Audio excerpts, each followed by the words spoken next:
Number 9. Decapitated hunter-gatherers.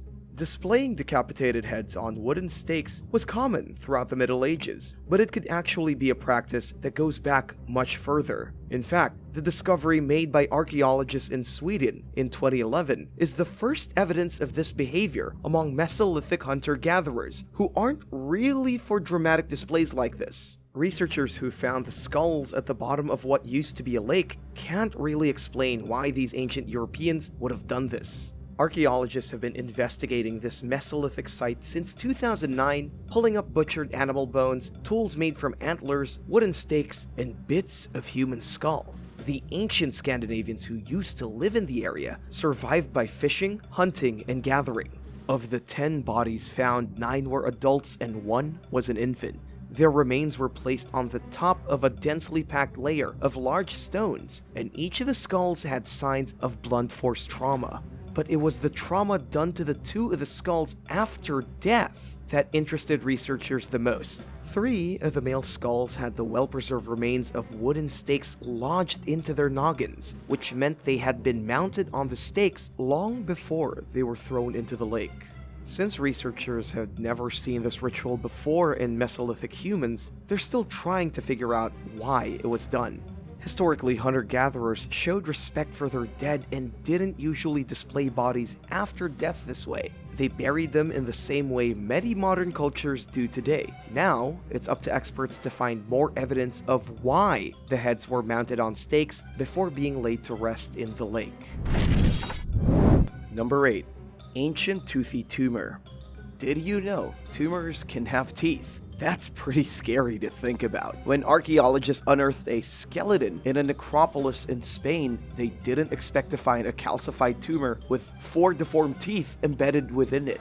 Known as a teratoma, the growth starts as a benign tumor in the ovaries that can create hair, teeth, and bones as it gets bigger. This doesn't mean that the tumor has a mouth and needs to be fed, okay?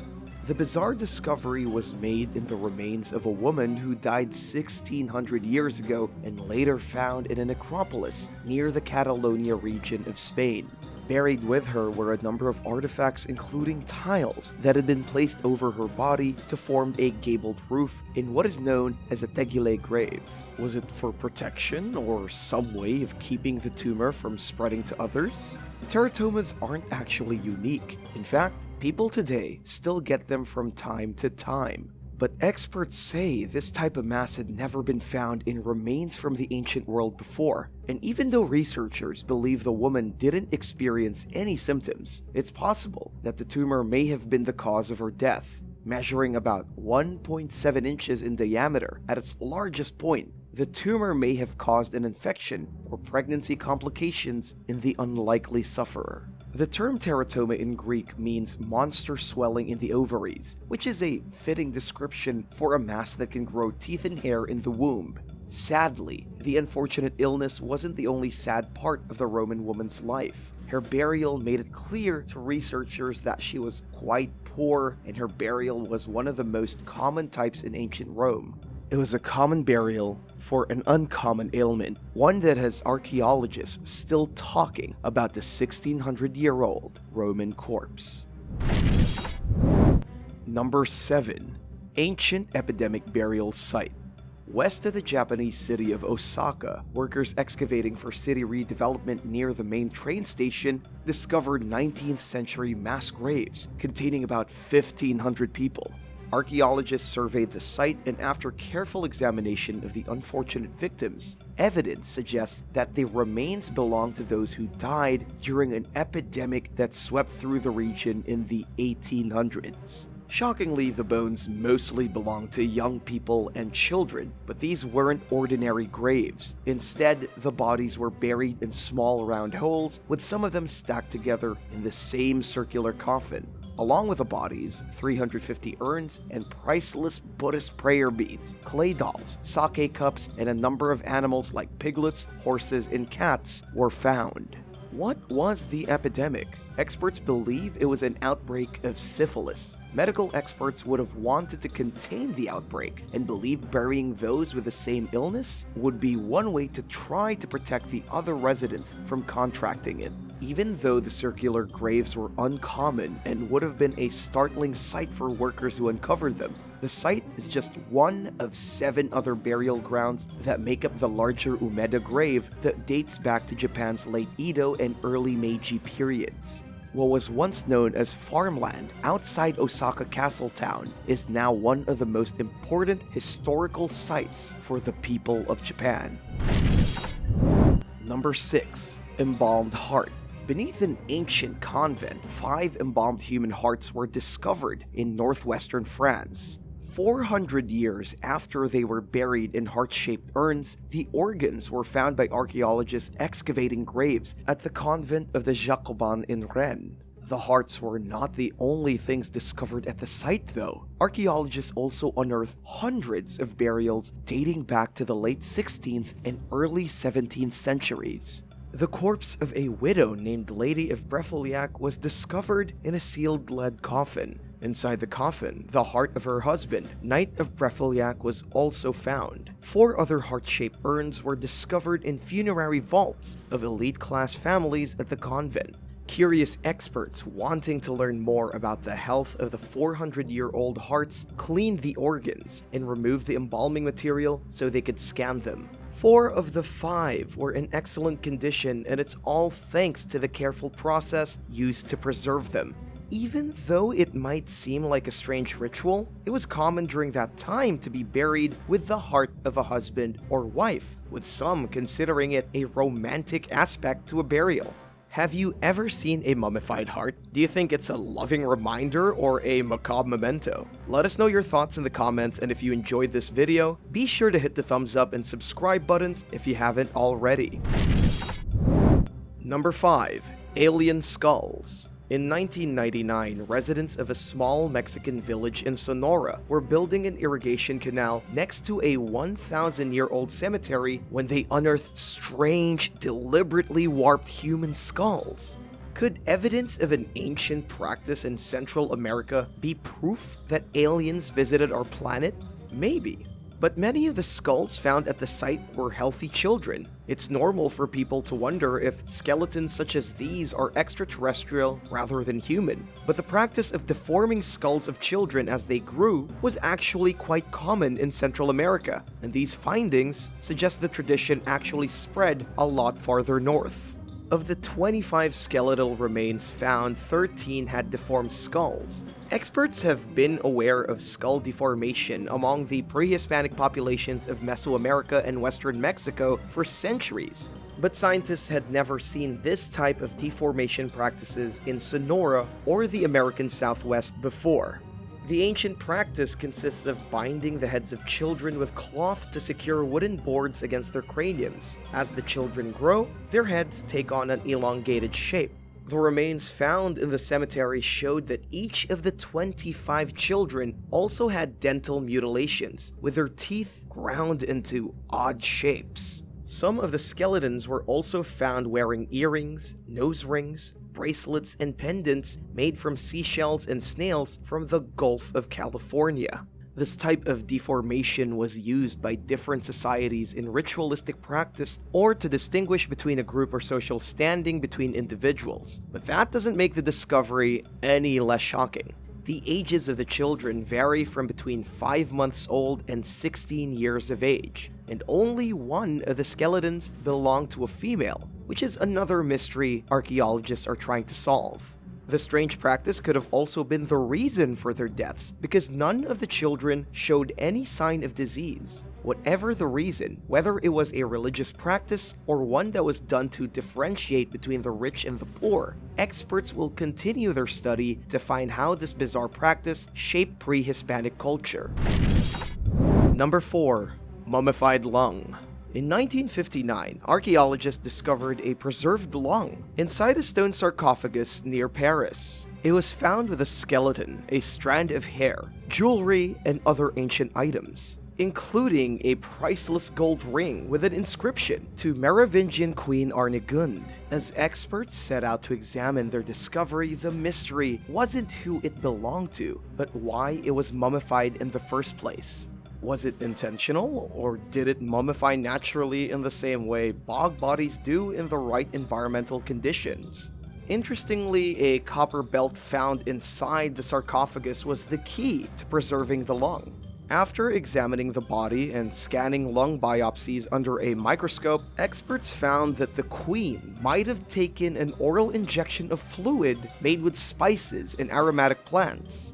Because she was wearing a copper belt around her waist at the time she was buried, archaeologists think the copper oxide in her lungs, combined with the embalming liquid she drank, may have allowed her lung to naturally preserve itself. Even though you might picture elaborate embalming ceremonies, the Merovingians embalmed their elite by adopting a practice from the ancient Romans, who were, interestingly, inspired by the Egyptians. Where the Egyptians used linen strips soaked in oil, resin, and aromatic spices like thyme and myrrh to mummify their dead, the Merovingians adopted a Roman practice that meant the queen had to drink the aromatic concoction. Because the liquid she drank accumulated in the lung, that was the only organ to remain so well preserved. As one of the few specimens from the early Middle Ages that researchers have found historical accounts, human remains, and priceless artifacts, Queen Arnegund, a member of the Merovingian royalty, is a unique historical figure whose embalmed lung allowed experts to see how funerary practices from other cultures found their way to France. Number 3. Female sacrifices. Archaeologists discovered the skulls of 80 women used as human sacrifices in ancient China. Considered the country's biggest Neolithic city ever found, the skulls were found along the eastern city wall in the Shimao ruins, which experts believe were taken during sacrificial ceremonies held before the city's construction. The Shimao ruins were originally discovered in 1976 when researchers believed it was only a small town. But as they continued to excavate, they later found the ruins were just a small part of a vast city from Neolithic times. Shockingly, 2 of the skulls were determined to belong to young women, but the bodies of the unfortunate women were not found at the site of the ruins, but instead at the edge of the city. Experts believe the number of sacrifices of women point to an outbreak of violence in the area. At the time, warriors often sacrificed their enemies or captives, which could be why so many young women had such an untimely death. Along with the skulls, archaeologists found large amounts of jade and almost 100 murals in the 1.64 square mile site. The discovery of the city's fortifications and 2 beacon towers show that the fortification was one where turmoil and suffering were a way of life for China's ancient people. Number 2. Human bone tools. Archaeologists examining artifacts found in the ancient city of Teotihuacan discovered that each of the items was made with human bones. After studying 5,000 different bone fragments, experts realized the buttons, combs, needles, and dozens of everyday utensils were made from human bones, most likely from the dead relatives of the people who made them. They were located at a large archaeological site 30 miles northeast of Mexico City. The items were made from thigh bones, shin bones, and human skulls, with the Teotihuacans using stones as knives to remove the flesh and muscles before transforming them into useful objects. Experts believe that the bodies had to be as fresh as possible because after someone dies, their bones become too fragile to sculpt. Although it may seem like a macabre practice, Teotihuacans often buried their family members under and around their own houses. They also practiced human and animal sacrifices, evidenced by discoveries of bones buried in the city's temples as offerings to the gods. As experts further examined the bones, they found that there were no signs of ritual sacrifice on them, only the marks left by the defleshing process. By comparing them to the remains of others, experts determined that they were made from locals who were traditionally buried in the floors of their family homes. By comparing the frontal sinus bone used in the artifacts with those from the skeletons buried nearby, they were identical, showing that the artifacts were made from fellow Teotihuacanos. While the artifacts were made from healthy adults who died of natural causes, experts will continue to study the bone fragments to understand the symbolism of using bones to make housewares. Whether they were for practical purposes or someone decided to make items from the remains of their loved ones as a tribute, the strange practice is one that offers a unique look into the lives of the residents of Teotihuacan. Number 1. Ancient underwater bones. When archaeologists explored the world's biggest flooded cave in Mexico, they came across ancient human remains that were at least 9,000 years old. In the same cave, they found bones from animals that roamed the earth during the last ice age. On the Yucatan Peninsula, which is a popular destination to visit monumental relics of the Mayan people, a group of divers went into 2 underwater caverns. Within the cave system, researchers found 248 cenotes, water-filled sinkholes, near the beach resort of Tulum. 140 of the 200 archaeological sites discovered are Mayan, which is understandable since in the Mayan religion, cenotes held particular religious significance. Along with the human remains, archaeologists also found the bones of giant sloths, ancient elephants, and extinct bears from the Pleistocene period. But why were the bones of these ancient creatures found with the Mayan people in the cave? Archaeologists explained that during the Ice Age, water levels rose 328 feet, flooding the cave system. It would have been the ideal condition to preserve the remains of extinct animals alongside any of the ancient Mayans who would have been hiding inside seeking refuge. An overwhelming discovery that has preserved prehistoric creatures alongside ancient people. The bones in Tulum cenotes are helping to shed new light on the ancient Maya civilization. Thanks for watching. Which one of these archaeological discoveries do you find the scariest? Let us know in the comments below, and don't forget to subscribe for more videos like these. See you next time. Bye!